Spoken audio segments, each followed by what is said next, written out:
The lesson outcome for this video is, I can accurately use the quadratic formula to find the solutions. Now, I added a word in here, accurately, because all this video today is going to do is going to ask you to complete 2 problems on the next slide on your own very carefully. In class tomorrow, I will check your 2 solutions to see if you have done them correctly. The first one is going to be an example of the type that you will see in the level 1 questions on your assessment.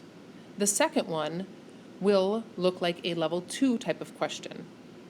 Now when you see them, they are going to both look like similar problems, but when you get towards the end of the problem, you might see why one is a little bit different than the other one.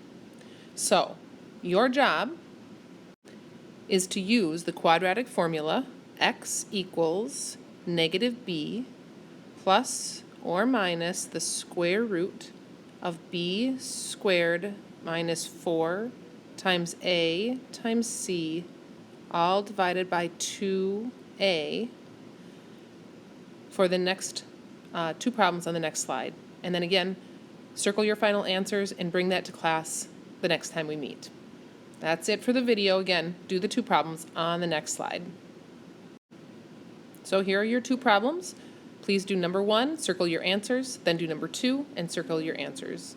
Again, this first one is going to be like a level 1, and the second one is going to be like a level 2 question.